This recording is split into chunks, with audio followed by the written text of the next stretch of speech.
ಈ ಮಿಥುನ ರಾಶಿಯವರು ತುಂಬ ಅಂದರೆ ತುಂಬಾ ಬುದ್ಧಿವಂತರು ಮತ್ತು ಉತ್ಸಾಹವಂತರು.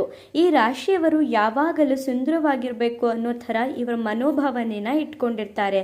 ಈ ರಾಶಿಯವರು ಎಷ್ಟು ಬುದ್ಧಿವಂತರಾಗಿರ್ತಾರೆ ಅಂದರೆ ಇವರು ಬುದ್ಧಿವಂತಿಕೆಯನ್ನು ಯಾರ ಕೈಯಿಂದಲೂ ಕೂಡ ಅಳೆಯೋಕೆ ಆಗೋದಿಲ್ಲ. ಹಾಗೆಯೇ ಇವ್ರಿಗೆ ಉತ್ಸಾಹ ಅನ್ನೋದು ಜಾಸ್ತಿ ಇರುತ್ತೆ. ಇವರು ಯಾವಾಗಲೂ ಕೂಡ ಪಾಸಿಟಿವ್ ಆಗೇ ಇರ್ತಾರೆ.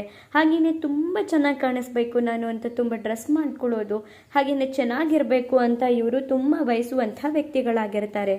ಅಂತಹ ಮಿಥುನ ರಾಶಿಯವರಿಗೆ ಅಕ್ಟೋಬರ್ ತಿಂಗಳಲ್ಲಿ ಯಾವೆಲ್ಲ ಫಲಗಳು ಬರುತ್ತೆ, ಯಾವೆಲ್ಲ ಅಶುಭ ಫಲಗಳು ಬರುತ್ತೆ, ಆ ಅಶುಭ ಫಲಗಳಿಗೆ ಪರಿಹಾರಗಳೇನು ಎಂಬುದರ ಬಗ್ಗೆ ಈ ವಿಡಿಯೋದಲ್ಲಿ ನಾನು ನಿಮಗೆ ತಿಳಿಸ್ತಾ ಹೋಗ್ತೀನಿ ಬನ್ನಿ. ಅದಕ್ಕೂ ಮುನ್ನ ನೀವೇನಾದರೂ ಮಿಥುನ ರಾಶಿಯವರಾಗಿದ್ದರೆ, ದೇವರು ಮತ್ತು ಜ್ಯೋತಿಷ್ಯ ಶಾಸ್ತ್ರವನ್ನು ನಂಬುವುದಾದರೆ ಈ ವಿಡಿಯೋಗೆ ಈಗಲೇ ಒಂದು ಲೈಕ್ ಕೊಡಿ ಮತ್ತು ತಪ್ಪದೇ ನಮ್ಮ ATV ಕರ್ನಾಟಕ ಯೂಟ್ಯೂಬ್ ಚಾನಲನ್ನು ಸಬ್ಸ್ಕ್ರೈಬ್ ಮಾಡ್ಕೊಳ್ಳಿ. ಈ ವಿಡಿಯೋಗೆ ಎಲ್ಲರೂ ಕೂಡ ಶೇರ್ ಮಾಡಿ. ಇನ್ನು ಮಿಥುನ ರಾಶಿಯವರ ಅಕ್ಟೋಬರ್ ತಿಂಗಳ 2025ನೇ ವರ್ಷದ ಶುಭ ಫಲಗಳ ಬಗ್ಗೆ ಮೊದಲಿಗೆ ನೋಡೋಣ. ಶನಿ ವಕ್ರನಾಗಿರೋದ್ರಿಂದ ಉದ್ಯೋಗದಲ್ಲಿ ಯಶಸ್ಸು ಅನ್ನೋದು ಸಿಗುತ್ತೆ. ಈ ರಾಶಿಯವರಿಗೆ ಶನಿ ಕೂಡ ಒಳ್ಳೆ ಸ್ಥಾನದಲ್ಲಿರೋದ್ರಿಂದ ಉದ್ಯೋಗದಲ್ಲಿ ಯಶಸ್ಸು ಅನ್ನೋದನ್ನು ನೀವು ಪಡ್ಕೊಳ್ಬಹುದು. ನೀವು ಉದ್ಯೋಗದಲ್ಲಿ ಏನಾದರೂ ಪ್ರಮೋಷನ್ ಆಗಬೇಕು, ಸ್ಯಾಲ್ರಿ ಇನ್ಕ್ರಿಮೆಂಟ್ ಆಗಬೇಕು ಅಂತ ಎಫರ್ಟ್ಸ್ ಹಾಕ್ತಿದ್ರೆ ಈ ತಿಂಗಳಲ್ಲಿ ಮತ್ತಷ್ಟು ಎಫರ್ಟ್ಸ್ ಹಾಕಿ ಆಗ ಖಂಡಿತವಾಗಿಯೂ ಕೂಡ ಯಶಸ್ಸು ಮತ್ತು ಶ್ರೇಯಸ್ಸು ಅನ್ನೋದು ನಿಮ್ಮದಾಗುತ್ತೆ. ಕೇತುವಿನಿಂದ ಧೈರ್ಯ ಮತ್ತು ಸಾಹಸ ಅನ್ನೋದು ಬರುತ್ತೆ. ನಿಮಗೆ ಕೇತು ಧೈರ್ಯನ ಕೊಡ್ತಿರೋದ್ರಿಂದ ಏನೇ ಸಾಹಸ ಮಾಡಬೇಕು ಅಂತ ಅಂದ್ಕೊಂಡಿದ್ರು, ಏನೇ ಒಂದು ಅಚೀವ್ಮೆಂಟ್ನ ಮಾಡಬೇಕು ಅಂತ ಅಂದ್ಕೊಂಡಿದ್ರು ಕೂಡ ಈ ತಿಂಗಳಲ್ಲಿ ನೀವು ಕೇತುವಿನ ಸಹಕಾರದಿಂದ, ಧೈರ್ಯದಿಂದ ಖಂಡಿತವಾಗಿಯೂ ಕೂಡ ಅಚೀವ್ ಮಾಡಬಹುದು. ಹಾಗಾಗಿ ನಿಮ್ಮ ಅಚೀವ್ಮೆಂಟ್ ಕಡೆಗೆ ನೀವು ಹೆಚ್ಚಿನ ಒತ್ತನ್ನು ಕೊಡಬೇಕಾಗತ್ತೆ. ಇನ್ನು ನೀವು ಕಷ್ಟಪಟ್ಟು ಎಷ್ಟು ಕಷ್ಟಪಡ್ತೀರೋ ಅಷ್ಟು ಸುಖ ಅನ್ನೋದು ನಿಮಗೆ ಸಿಗುತ್ತೆ. ನೀವು ಕಷ್ಟಪಟ್ಟಷ್ಟು ಸುಖ ಬರುತ್ತೆ ಅಂತಾನೆ ಹೇಳ್ಬೋದು. ನೀವು ಎಷ್ಟು ಕಷ್ಟಪಟ್ಟು ಕೆಲಸ ಮಾಡ್ತಿರ್ತೀರೋ ಅಷ್ಟು ಸುಖ ಅನ್ನೋದನ್ನ ನೀವು ಪಡ್ಕೊಳ್ಬಹುದು. ಹಾಗಾಗಿ ನೀವು ಎಷ್ಟು ಎಫರ್ಟ್ಸ್ ಹಾಕ್ತೀರಾ ಅನ್ನೋದು ಕೂಡ ಮಿಥುನ ರಾಶಿಯವರಿಗೆ ಇಂಪಾರ್ಟೆಂಟ್ ಆಗುತ್ತೆ. ಇನ್ನು ಶುಕ್ರನಿಂದ ವಿದ್ಯಾಭ್ಯಾಸದಲ್ಲಿ ಉತ್ತಮವಾಗಿರುತ್ತೆ. ಈ ಶುಕ್ರನಿಂದ ಮಿಥುನ ರಾಶಿಯ ವಿದ್ಯಾರ್ಥಿಗಳಿಗೆ ವಿದ್ಯಾಭ್ಯಾಸದಲ್ಲಿ ಪ್ರಗತಿ ಅನ್ನೋದು ಉಂಟಾಗುತ್ತೆ. ನೀವೇನಾದರೂ ಕಾಂಪಿಟೇಟಿವ್ ಎಕ್ಸಾಮ್ಸ್ನ ಬರೆದು ಪಾಸ್ ಆಗಬೇಕು ಅಂತ ಯೋಚನೆ ಮಾಡ್ತಿದ್ರು ಕೂಡ ಆಗುತ್ತೆ. ಇಲ್ಲ ಅಂದರೆ ವಿದೇಶದಲ್ಲಿ ಹೋಗಿ ನಾನು ಉತ್ತಮವಾದಂತಹ ವ್ಯಾಸಂಗನ ಮಾಡಬೇಕು ಅಂತ ಅಂದ್ಕೊಂಡಿದ್ರು ಕೂಡ ಆಗುತ್ತೆ. ಅಥವಾ ಹೈಯರ್ ಸ್ಟಡೀಸ್ನ ಮಾಡಬೇಕು ಅಂದರೂ ಕೂಡ ಆಗುತ್ತೆ. ಒಳ್ಳೆ ಶಾಲಾ ಕಾಲೇಜುಗಳಲ್ಲಿ ಸೀಟ್ ಸಿಗಬೇಕು ಅಂದರೂ ಕೂಡ ಆಗುತ್ತೆ. ಒಟ್ಟಾರೆಯಾಗಿ ಹೇಳಬೇಕಂದ್ರೆ ಈ ಮಿಥುನ ರಾಶಿಯ ವಿದ್ಯಾಭ್ಯಾಸದ ವಿದ್ಯಾರ್ಥಿಗಳಿಗೆ ಉತ್ತಮವಾಗಿರುತ್ತೆ. ಇನ್ನು ಬುಧನಿಂದ ಸಾಕಷ್ಟು ಯೋಗ ಇರುತ್ತೆ ಈ ತಿಂಗಳಲ್ಲಿ. ಬುಧನಿಂದ ನಿಮ್ಮ ಬುದ್ಧಿವಂತಿಕೆ ಅನ್ನೋದು ಕೂಡ ಹೆಚ್ಚಾಗುತ್ತೆ, ಜ್ಞಾನವೂ ಕೂಡ ಹೆಚ್ಚಾಗುತ್ತೆ. ಬುಧ ಈ ರಾಶಿಯವರಿಗೆ ಪಾಸಿಟಿವ್ ಆಗಿರೋದ್ರಿಂದ, ಬುದ್ಧಿ ಜ್ಞಾನ ಹೆಚ್ಚಾಗೋದ್ರಿಂದ ಸಮಾಜದಲ್ಲಿ ಒಳ್ಳೆ ಕೀರ್ತಿ ಪ್ರತಿಷ್ಠೆ ಅನ್ನೋದನ್ನ ಕಾಣ್ತೀರಾ. ಹಾಗೇನೆ ಏನಾದರೂ ಒಂದು ಗುರುತಿಸ್ಕೊಳ್ಬೇಕು ಅಂತ ಅಂದ್ಕೊಂಡಿದ್ರು ಕೂಡ ಆಗುತ್ತೆ.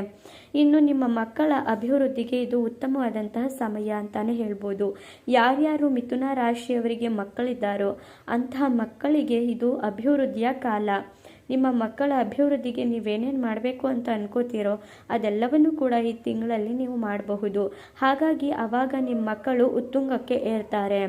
ಇನ್ನು ಗುರು ನಿಮ್ಮ ಹಿಂದೆನೇ ಇದ್ದು ಕಾಪಾಡ್ತಾರೆ. ಈ ರಾಶಿಯವರಿಗೆ ಗುರುಬಲ ಇರೋದ್ರಿಂದ ಗುರು ನೀವು ಯಾವುದೇ ಕೆಲಸ ಮಾಡಿದ್ರೂ ಕೂಡ ನಿಮ್ಮ ಜೊತೆ ನಾನಿದ್ದೀನಿ, ಧೈರ್ಯವಾಗಿದ್ದೀನಿ ಅನ್ನೋ ಥರನೇ ಅವರು ನಿಮಗೆ ಸಾಕಷ್ಟು ನಿಮಗೆ ಪಾಸಿಟಿವ್ ಎನರ್ಜಿನ ಕೊಡ್ತಿರ್ತಾರೆ. ಹಾಗೆಯೇ ನಿಮ್ಮ ಜೊತೆಲೇ ಇದ್ದು ಎಲ್ಲ ಕೆಲಸನೂ ಕೂಡ ಒಳ್ಳೆಯ ರೀತಿಯಲ್ಲೇ ಆಗಬೇಕು ಅನ್ನೋ ಥರ ಮಾಡ್ತಿರ್ತಾರೆ. ಇನ್ನು ಗುರು 19ನೇ ತಾರೀಕು ನಿಮ್ಮ ರಾಶಿಗೆ ಬರೋದ್ರಿಂದ ಸರ್ಪ್ರೈಸ್ ಆಗಿ ಧನ ಪ್ರಾಪ್ತಿಯಾಗುತ್ತೆ. ಗುರು ನಿಮ್ಮ ರಾಶಿಗೆ 19ನೇ ತಾರೀಕು, ಒಂದು ತಿಂಗಳ ಕಾಲ 19ನೇ ತಾರೀಕಿನ ನಂತರ ಬರೋದ್ರಿಂದ ನೀವು ಏನೇನು ಕೆಲಸಗಳನ್ನ ಮಾಡ್ಕೊಬೇಕು ಅಂತಿದ್ದೀರೋ ಅದನ್ನು ಸ್ಟಾರ್ಟ್ ಮಾಡಬೇಡಿ. ಇದರಿಂದ ವಿಪರೀತವಾದಂತಹ ಧನ ಪ್ರಾಪ್ತಿ ಆಗುತ್ತೆ. 19ನೇ ತಾರೀಕು ಆಗಿದ ತಕ್ಷಣವೇ ನಿಮಗೆ ನೀವು ಊಹೆನೇ ಮಾಡ್ಕೊಂಡಿರೋದಿಲ್ಲ. ಆ ರೀತಿಯಾಗಿ ನಿಮ್ಮ ಎಲ್ಲ ಕೆಲಸಗಳಲ್ಲೂ ಕೂಡ ಸಕ್ಸಸ್ ಆಗುತ್ತೆ. ಹಣಕಾಸಿಗೂ ಕೂಡ ಯಾವುದೇ ರೀತಿಯಾದಂತಹ ತೊಂದರೆ ಬರೋದಿಲ್ಲ. ಯಾರ್ಯಾರು ಮಿಥುನ ರಾಶಿಯವರಿದ್ದೀರೋ ಅವರಿಗೆ ಇದು ಮೇನ್ ಪಾಯಿಂಟ್. ಹಾಗೆಯೇ ಒಳ್ಳೆ ರೀತಿಯಾದಂಥ ಒಂದು ಎನರ್ಜಿ. ಇನ್ನು ಉದ್ಯೋಗದಲ್ಲಿ ಜಯಪ್ರಾಪ್ತಿಯಾಗುತ್ತೆ.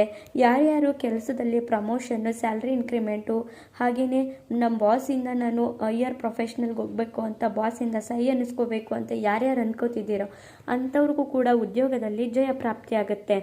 ಇನ್ನು ಗುರು 19ನೇ ತಾರೀಕು ನಿಮ್ಮ ರಾಶಿಗೆ ಬರೋದ್ರಿಂದ 22 ದಿನದಲ್ಲಿ ನೀವು ಅಂದ್ಕೊಂಡಿದ್ದೆಲ್ಲ ಆಗುತ್ತೆ. ನೀವು ಏನು ಅನ್ಕೋತಿರೋ 22 ದಿನ ಆ 22 ದಿನನ ನೀವು ಯೂಟಿಲೈಸ್ ಮಾಡ್ಕೊಳ್ಳಿ. ಈ 22 ದಿನ ನೀವು ಏನೇನು ಕೆಲಸ ಮಾಡ್ತಿರೋ, ಹಾಗೆಯೇ ಯಾವ್ಯಾವ ಕೆಲಸಗಳನ್ನ ನಾವು ಲೈಫಲ್ಲಿ ಮಾಡಬೇಕು ಅಂತ ಅಂದ್ಕೊಂಡಿರ್ತೀರೋ ಆ ಎಲ್ಲ ಕೆಲಸಗಳನ್ನು ಕೂಡ ಈ 22 ದಿನಗಳಲ್ಲಿ ನೀವು ಮಾಡೋಕ್ಕೆ ಪ್ರಯತ್ನ ಮಾಡಿ. ಆಗ ಖಂಡಿತವಾಗಿಯೂ ಕೂಡ ಹಾಗೆ ಆಗುತ್ತೆ ಅಂತ ಹೇಳ್ತಿದ್ದಾರೆ. ಇನ್ನು ಅಶುಭ ಫಲಗಳೇನೇನಿದೆ, ಇಷ್ಟೆಲ್ಲ ಶುಭ ಫಲಗಳನ್ನ ನೋಡಿದ್ದಾಯಿತು ಅಂತ ನೋಡೋದಾದರೆ, ಸ್ತ್ರೀ ಮುಖಾಂತರ ವಂಚಿತರಾಗಿರಬಹುದು, ಹುಷಾರಾಗಿರಿ. ಒಬ್ಬ ಸ್ತ್ರೀ ಮುಖಾಂತರ ನೀವು ಹಾಳಾಗಬಹುದು, ಒಬ್ಬ ಸ್ತ್ರೀ ನಿಮ್ಮನ್ನು ಹಾಳು ಮಾಡಬಹುದು. ಹಾಗಾಗಿ ಯಾವುದೇ ಕಾರಣಕ್ಕೂ ಕೂಡ ನೀವು ಯಾವುದೇ ಗುರಿ ಇಲ್ಲದೆ ಇರುವಂಥ ಸ್ತ್ರೀಯನ್ನು ಯಾವುದೇ ಕಾರಣಕ್ಕೂ ಕೂಡ ನಂಬೇಡಿ. ಇನ್ನು ಭೂಮಿ ವಿಚಾರವಾಗಿ ತೊಂದರೆಗಳು ಬರುತ್ತೆ. ಯಾರ್ಯಾರು ಭೂಮಿ ವಿಚಾರವಾಗಿ ರಿಯಲ್ ಎಸ್ಟೇಟ್ ಕೆಲಸ ಮಾಡ್ತಿದ್ದೀರೋ ಅವರೆಲ್ಲ ಹುಷಾರಾಗಿರಿ. ಈ ತಿಂಗಳಲ್ಲಿ ಸಮಸ್ಯೆಗಳು ಬರಬಹುದು. ಇನ್ನು ಸೈಟು ಮನೆ ಖರೀದಿ ಮಾಡಬೇಕು ಅಂತ ಯಾರ್ಯಾರು ಅನ್ಕೋತಿದ್ದೀರೋ ಅಂಥವ್ರೆಲ್ಲರಿಗೂ ಕೂಡ ಇದು ಉತ್ತಮವಾದಂತಹ ಸಮಯ ಅಲ್ಲ. ನೀವು ಈ ಪೋಸ್ಟ್ಪೋನ್ ಮಾಡ್ಕೊಳ್ಳಿ. ಸೈಟು ಮನೆ ಯಾವುದನ್ನು ಕೂಡ ಈ ತಿಂಗಳಲ್ಲಿ ತಗೊಳ್ಳೋಕ್ಕೆ ಹೋಗಬೇಡಿ. ಇನ್ನು ಕುಜನಿಂದಲೂ ಕೂಡ ಸಮಸ್ಯೆಗಳು ಈ ತಿಂಗಳಲ್ಲಿ ಇದ್ದೇ ಇರುತ್ತೆ. ಕುಜ ಕೂಡ ನಿಮಗೆ ಸಮಸ್ಯೆಗಳನ್ನ ತಂದುಕೊಡ್ತಿದ್ದಾನೆ. ಹಾಗಾಗಿ ನೀವು ಕುಜನ ಆರಾಧನೆ ಮಾಡ್ಕೊಳ್ಳಿ. ಇನ್ನು ಸಂತಾನ ಪ್ರಾಪ್ತಿಗೆ ಇದು ಉತ್ತಮ ಸಮಯವಲ್ಲ. ಹಾಗೆಯೇ ಯಾರ್ಯಾರು ಮದುವೆ ಆಗಬೇಕು ಅಂತ ಬಯಸ್ತಿದ್ದೀರೋ ಅವ್ರಿಗೂ ಕೂಡ ಇದು ಉತ್ತಮ ಸಮಯವಲ್ಲ. ನೀವೇನಾದರೂ ಮದುವೆ ಆಗಬೇಕು ಅಂತ ಅಂದ್ಕೋತಿದ್ರೆ ಸ್ವಲ್ಪ ಈ ತಿಂಗಳು ಬಿಟ್ಟು ನೀವು ಆನಂತರ ನೀವು ಟ್ರೈ ಮಾಡಬಹುದು. ಇನ್ನು ಸಂತಾನ ಪ್ರಾಪ್ತಿಗೆ ಯಾರ್ಯಾರು ತುಂಬ ವರ್ಷಗಳಿಂದ ಪ್ಲ್ಯಾನ್ ಮಾಡ್ತಿದ್ದೀರೋ ಅಂಥವ್ರಿಗೂ ಕೂಡ ಇದು ಒಳ್ಳೆ ಟೈಮ್ ಅಲ್ವೇ ಅಲ್ಲ. ಸಂತಾನ ಪ್ರಾಪ್ತಿ ಹಾಗೆ ಮದುವೆ ವಿಳಂಬಗಳಾಗಬಹುದು, ಹುಷಾರಾಗಿರಿ. ಇನ್ನು ಸೂರ್ಯನಿಂದಲೂ ಕೂಡ ಸಮಸ್ಯೆಗಳು ಬರಬಹುದು. ಅದಕ್ಕೆ ದಿನಲ್ಲೂ ಕೂಡ ನೀವು ಸೂರ್ಯ ನಮಸ್ಕಾರನ ಮಾಡ್ಕೊಳ್ಳಿ. ಸೂರ್ಯ ನಿಮಗೆ ಸಮಸ್ಯೆನ ಕೊಡೋದ್ರಿಂದ ನೀವು ಸಾಕಷ್ಟು ಸಮಸ್ಯೆನ ಎದುರಿಸಬೇಕಾಗುತ್ತೆ. ಇನ್ನು ರಾಹು ಕೂಡ ನಿಮ್ಮ ತಂದೆಯ ಆರೋಗ್ಯದಲ್ಲಿ, ತಂದೆಯ ವ್ಯವಹಾರದಲ್ಲಿ ತೊಂದರೆಗಳನ್ನ ಮಾಡ್ತಾರೆ. ಗಮನ ವಹಿಸಿ. ನಿಮ್ಮ ತಂದೆಯ ಆರೋಗ್ಯದಲ್ಲಿ ನೀವು ನಿಗಾ ವಹಿಸಿ. ಹಾಗೆ ನಿಮ್ಮ ತಂದೆ ಯಾವ್ಯಾವ ಕೆಲಸ ಮಾಡ್ತಿದ್ರೋ ಆ ಕೆಲಸಗಳ ಬಗ್ಗೆನೂ ಕೂಡ ನೀವು ಗಮನ ಹರಿಸಿ. ಇದರಲ್ಲೂ ಕೂಡ ತೊಂದರೆನ ಮಾಡ್ತಿದ್ದಾರೆ ಈ ರಾಹು ಗ್ರಹ. ಇನ್ನು ಇಷ್ಟೆಲ್ಲ ಶುಭ ಫಲಗಳು ಅಶುಭ ಫಲಗಳನ್ನ ನೋಡಿದ್ದಾಯಿತು. ಇನ್ನು ಪರಿಹಾರಗಳನ್ನ ಏನೇನು ಮಾಡ್ಕೋಬೇಕು ಅಂತ ನೋಡೋದಾದರೆ, ನವಗ್ರಹ ಪೀಡಾ ಪರಿಹಾರ ಸ್ತೋತ್ರನ ಪಠನೆ ಮಾಡ್ಕೊಳ್ಳಿ. ನೀವು ಇದೊಂದು ಕೆಲಸನ ಮಾಡಿದ್ರೆ, ಹಾಗೆಯೇ ಗುರು ನಿಮಗೆ 19ನೇ ತಾರೀಕು ನಿಮ್ಮ ರಾಶಿಗೆ ಬರ್ತಿರೋದ್ರಿಂದ ಇನ್ನು 22 ದಿನ ನೀವೇನೇನು ಮಾಡಬೇಕು ಅಂತ ಅಂದ್ಕೊಂಡಿದ್ದೀರೋ ಅದೆಲ್ಲವನ್ನು ಕೂಡ ಮಾಡಿದ್ರೆ ನಿಮಗೆ ಎಲ್ಲವೂ ಕೂಡ ಒಳ್ಳೆಯದಾಗುವಂತಹ ಸಮಯ ಇದಾಗಿರುತ್ತೆ. ಇನ್ನು ನೋಡಿದ್ರಲ್ಲ, ಈ ಮಿಥುನ ರಾಶಿಯವರಿಗೆ ಅಕ್ಟೋಬರ್ ತಿಂಗಳಲ್ಲಿ ಎಷ್ಟೆಲ್ಲ ಪಾಸಿಟಿವ್ ಇದೆ ಅಂತ. ನಿಮ್ಮದು ಕೂಡ ಮಿಥುನ ರಾಶಿನ? ಹಾಗಿದ್ರೆ ತಪ್ಪದೇ ಈಗಲೇ ಓಂ ನವಗ್ರಹ ಅಂತ ಕಮೆಂಟ್ ಮಾಡಿ. ಮುಂದಿನ ಹೊಸ ವಿಡಿಯೋದಲ್ಲಿ ಸಿಗ್ತೀನಿ. ಅಲ್ಲಿವರೆಗೂ ನೋಡ್ತಾ ಇರಿ ನಮ್ಮ ಚಾನಲ್. ಧನ್ಯವಾದಗಳು.